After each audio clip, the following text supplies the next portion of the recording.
कहानी की शुरुआत में हमें एक आदमी दिखाया जाता है जो कि एक बच्चे के रूम में जाता है और वो बच्चा सो रहा होता है और ये आदमी शूट करके उस बच्चे को मारने वाला होता है, लेकिन इससे पहले वो उस बच्चे पे गोली चलाता। उस रूम का दरवाजा अपने आप ओपन हो जाता है। फिर वो आदमी डरते डरते उसी तरफ गोली चला देता है। गोली की आवाज सुनकर वो बच्चा उठ जाता है और वो आदमी बच्चे को देखकर रोने लगता है, जिससे वो बच्चे को मार ही नहीं पाता। इसके बाद हमें एक असाइलम दिखाया जाता है जहाँ पर हम एक कपल को देखते हैं, जहाँ पर वाइफ का नाम जेसी होता है, उसके हस्बैंड का नाम मार्क होता है। वो लोग असाइलम में एक बच्चे को अडॉप्ट करने के लिए आए थे क्योंकि कुछ साल पहले ही उनका बच्चा बाथटब में डूबने की वजह से मर गया था, इसलिए वो अपने बच्चे को खोकर काफी दुखी थे। इसीलिए उन्होंने डिसाइड किया वो लोग एक बच्चे को अडॉप्ट करेंगे। असाइलम में उन्हें एक 8 साल के बच्चे के बारे में बताया जाता है जिसका नाम कोडी होता है और कोडी की मदर की डेथ तभी हो गई थी तब वो 3 साल का था और उसके बाद 2 और फैमिली ने कोडी को अडॉप्ट कर लिया, जिनमें एक फैमिली के लोग तो अच्छे नहीं थे। इसमें दूसरी फैमिली कोडी को घर पे अकेला छोड़कर वहाँ से चली गई। कोडी की ये कहानी सुनने के बाद वो लोग कोडी को ही अडॉप्ट करने का फैसला ले लेते हैं। फिर हम ये भी जानते हैं कि कोडी वही बच्चा है जिसे हमने मूवी की स्टार्टिंग में देखा था, यानी वो बच्चा जिसे वो आदमी शूट करने आया था। फिर वो दोनों हस्बैंड वाइफ कोडी को अडॉप्ट करके अपने घर ले आते हैं। कोडी काफी अच्छा लड़का था। कोडी को तितलियां बहुत ही पसंद थी। जेसी और मार्क को भी कोडी काफी अच्छा बच्चा लगता है। फिर हम देखते हैं उसी रात को कोडी जेसी और मार्क के सोने के बाद एक ऐसी ड्रिंक पीता है जिससे उसे नींद नहीं आए। फिर अगले दिन वो लोग कोडी का एक स्कूल में एडमिशन करवा देते हैं। फिर वहीं पर एक लड़की से कोडी की फ्रेंडशिप हो जाती है। फिर हम देखते हैं जेसी और मार्क कोडी को पाकर काफी ज्यादा खुश थे। वो उसे अपने बच्चे की तरह ही ट्रीट कर रहे थे और अपने बच्चे को खोने की उन्हें टेंशन थी, वो भी अब उनके दिमाग से निकल जाती है। फिर एक दिन वो ड्रिंक ना लेने की वजह से कोडी सो जाता है और फिर पूरे घर में कई अलग अलग तरीके की बटरफ्लाई आ जाती हैं। फिर जेसी और मार्क को ये बात काफी अजीब लगती है, मगर वो फिर भी इस बात पे ज्यादा ध्यान नहीं देते। मार्क उसमें से एक ब्लू कलर की बटरफ्लाई पकड़ लेता है ताकि वो उसे कोडी को दे सके, क्योंकि कोडी को बटरफ्लाई काफी पसंद थी। लेकिन जैसे ही कोडी की अपने रूम में आँख खुलती है वहाँ से सारी की सारी बटरफ्लाई अपने आप गायब हो जाती हैं और मार्क ने कोडी के लिए जो बटरफ्लाई पकड़ी होती है वो भी गायब हो जाती है। फिर अगले दिन जब कोडी स्कूल से घर वापस आता है तब उसे उन दोनों हस्बैंड वाइफ के संग उनके बच्चे की फोटो नजर आती है। ये जेसी और मार्क का वो बच्चा था जो मर गया था। कोडी उस बच्चे के बारे में उन लोगों से पूछता है। फिर मार्क उसे बताता है कि मेरा बेटा है जो कि अब इस दुनिया में नहीं रहा। फिर उस रात कोडी एक बार फिर से सो जाता है। फिर उन दोनों को बटरफ्लाई के साथ उनका मरा हुआ बेटा भी नजर आ जाता है। फिर वो दोनों हस्बैंड वाइफ अपने बच्चे को देखकर काफी हैरान हो जाते हैं। जेसी अपने बच्चे को हक करती है। फिर दूसरी तरफ कोडी की आँख खुल जाती है जिससे वो बटरफ्लाई और उनका बच्चा भी गायब हो जाता है। फिर उसके बाद कोडी उन दोनों हस्बैंड वाइफ से सॉरी बोलता है कि रात को मैंने एक सपना देखा था जो कि मुझे नहीं देखना चाहिए था। कोडी की ये बात सुनकर वो दोनों हस्बैंड वाइफ फौरन समझ जाते हैं कि कोडी जब भी सोता है उसका सपना रियलिटी में बदल जाता है। कोडी ने सोने से पहले बटरफ्लाई और उनका बच्चा देखा था, इसीलिए वो कोडी के ड्रीम में आए और वही सब कुछ रियलिटी में बदल गया।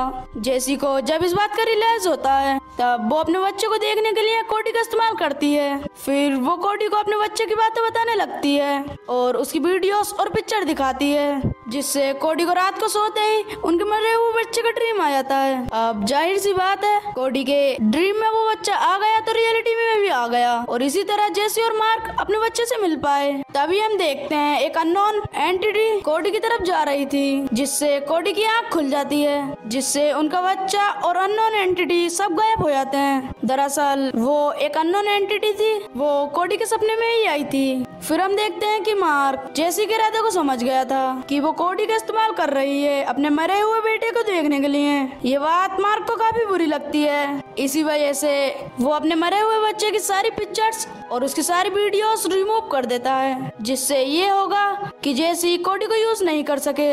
फिर अगले दिन कोडी स्कूल जाता है। स्कूल में एक स्टूडेंट काफी रूड होता है, वो काफी कोडी को परेशान करता है। हम देखते हैं क्लास खत्म होने के बाद कोडी वहीं पर सो गया है। फिर हम दोबारा एक बार उस डरावनी एंटिटी को देख पाते हैं और उस एंटिटी का नाम कोडी ने कैंकर रखा हुआ था। फिर हम ये देखते हैं कि उस कैंकर ने उस बच्चे पे अटैक कर दिया था जो बच्चा कोडी को परेशान कर रहा था। फिर वो बच्चा अचानक ही गायब हो जाता है। जो कुछ वहाँ पर हो रहा था वो सब कुछ कोडी की फ्रेंड देख लेती है। यहाँ पर हम समझ पाते हैं कि कैंकर है क्या चीज। कैंकर असल में कोडी का नाइटमेयर है, यानी कोडी ने उसके बारे में जरूर सोचा होगा और इसी नाइटमेयर के बचने के चक्कर में कोडी वो ड्रिंक पिया करता था जिससे ना ही कोडी सोएगा और ना ही वो कैंकर आगा। इसके बाद कोडी अपने घर पर चले जाता है। अब उस नाइटमेयर की वजह से कोडी काफी डरा हुआ होता है, इसलिए वो डिसाइड करता है कि वो नहीं सोएगा। लेकिन जैसी नोटिस करती है कि कोडी नहीं सो रहा है, इसलिए वो उसके दूध में सोने की दवाई मिला देती है। कोडी को उस दवाई को पीते ही उसका असर होने लगता है और कोडी ना चाहते हुए भी सो जाता है। और एक बार फिर से जेसी और मार्क का मरा हुआ बच्चा आ जाता है, लेकिन देखते ही देखते उनका बच्चा भी कैंकर में बदल जाता है। उसे देखकर जेसी और मार्क काफी डर जाते हैं और मार्क जल्दी से जाकर कोडी को जगाने की कोशिश करता है, लेकिन जेसी ने कोडी को नींद की दवाई दी थी इसलिए वो नहीं जागता, जिससे कैंकर मार्क पर अटैक करके उसे गायब कर देता है। लेकिन इससे पहले कैंकर अब जेसी पर अटैक करके उसे लेके जाता और तभी कोडी की आंख खुल जाती है, जिससे कैंकर फौरन गायब हो जाता है। कोडी वहाँ पर देखता है कि जेसी बेहोश पड़ी हुई है। वो फौरन पुलिस को कॉल कर बुला लेता है। वहाँ पर जब पुलिस वाले आते हैं तो उनका शक जेसी पे ही जा रहा था। पुलिस समझती है कि जेसी ने कोडी के साथ कुछ गलत किया है। पुलिस दोबारा से कोडी को उसी असाइलम में लेके जाती है। इस सब की वजह से जेसी को अपने किए पे बहुत ज्यादा पछतावा था, इसलिए वो डिसाइड करती है कि वो अपने हस्बैंड को वापस लाएगी और कोडी के साथ ऐसा क्यों होता है उसकी हेल्प करेगी। अब इस सब को जानने के लिए जेसी दोबारा से असाइलम में जाती है और कोडी की फाइल उसमें से चुरा लेती है और उस फाइल में उन दोनों फैमिलीज की इंफॉर्मेशन थी जिसने कोडी को अडॉप्ट कराया था। इसलिए जेसी उन फैमिलीज के लोगों को मिलने जाती है और ये वही आदमी था जो मूवी के स्टार्ट में कोडी को मारने आया था। वो आदमी जेसी को बताता है कि कोडी के नाइटमेयर की वजह से मेरी वाइफ भी गायब हो गई थी। मैंने अपनी वाइफ को ढूंढने की बहुत कोशिश की और लेकिन वो वापस नहीं आई। वो कहता है कि मैंने कोडी को मारने की भी कोशिश की थी, लेकिन कोडी एक बच्चा है और बहुत मासूम भी है और बेकसूर भी है और इसलिए मैंने कोडी को नहीं मारा। और इसके बाद जेसी एक हॉस्पिटल जाती है जहाँ पर कोडी की मदर की डेथ हुई थी। वहाँ पर जेसी के जाने का मकसद ये था ताकि वो कोडी के बारे में ज्यादा इन्फॉर्मेशन ले सके। फिर हम देखते हैं कि कोडी काफी डरा हुआ था और वो बिल्कुल भी नहीं सो रहा था, इसीलिए कोडी को जबरदस्ती इंजेक्शन देकर सुला दिया जाता है। उसी रात को जेसी कोडी से मिलने के लिए आती है। जब वो वहाँ जाकर देखती है तो सब तरफ अंधेरा ही अंधेरा था और वहाँ के सारे वर्कर्स बटरफ्लाई हैच में कैद हो गए थे। वहाँ पर जेसी को कोडी के और भी ज्यादा नाइटमेयर्स देखने को मिलते हैं, जिसमें जेसी का बेटा और उसका हस्बैंड भी शामिल था और वो लोग अब भूत बन गए थे। और वहीं पर जेसी को कैंकर भी दिखाई देता है, लेकिन जेसी कैंकर से बिल्कुल भी नहीं डरती, बल्कि वो कैंकर के पास जाती है और वो इसे एक बटरफ्लाई दिखाती है, जिससे वो कैंकर बिल्कुल रिलैक्स हो जाता है और बड़े गौर से उस पिलो को देखने लगता है। तब जेसी कैंकर को हक कर लेती है और वो कैंकर धीरे धीरे कोडी के रूप में आने लगता है और फिर देखते ही देखते गायब हो जाता है। फिर जेसी कोडी को अपने साथ ले जाने लगती है